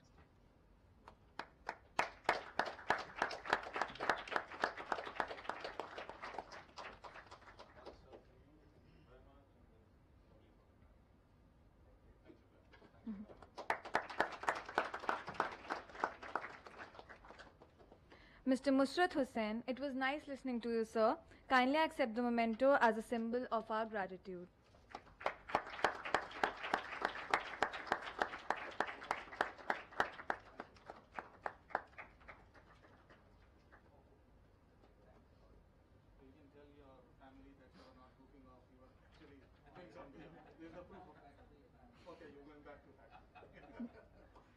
Mr. Naveen K. Manshani, thank you, sir, for enlightening us with your words of wisdom.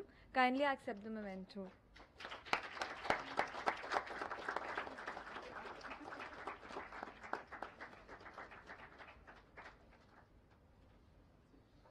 Ms. Smriti Krishna Singh, ma'am, we're grateful to you for your presence today here. Kindly accept the memento as a gesture of our gratitude.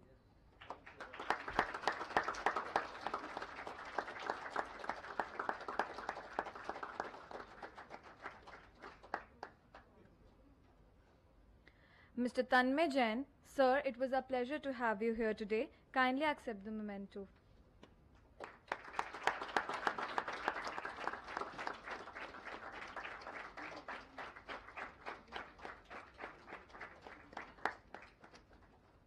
Thank you, sir. Dr. Rizvi, we are glad and honored to have you with us today. Now I would request the Secretary of the HR Club, Harsh Gupta, to present a memento to Dr. Rizvi. Sir, kindly accept the memento as a token of our gratitude.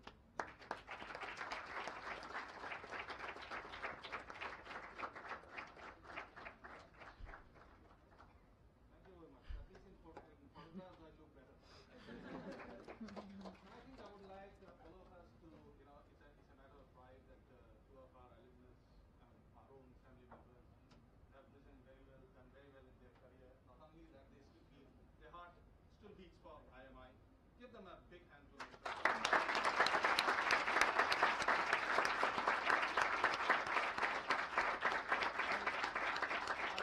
do not mean to say that others are not important. Give them a big hand.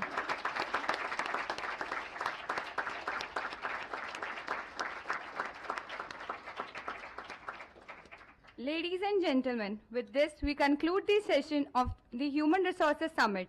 We are sure that the session has been very enlightening for each and every one of you present over here. On behalf of the HR Club of IMI, I would like to take this opportunity to commend all the guests, participants, speakers, professors, students and staff of IMI for making this session an unparalleled success, as well as the media persons for covering the event. We would also like to thank our sponsors for helping us in this endeavor. Let's have a look at our sponsors video.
Our title sponsors are Petronet LNG Limited in association with RP Sanjeev Goenka Group, powered by Panasonic Smartphones, co-partners Oriental Bank of Commerce and SAIL, gift partner Ativo and VLCC, stationery partner Neil Gagan, self-drive partner Zoomcar, entertainment partner Smash, and other sponsors VLCC and Miles. Thank you all. We request the guests to proceed to the lobby area for high tea and refreshments, and students are requested to kindly stay back. Thank you.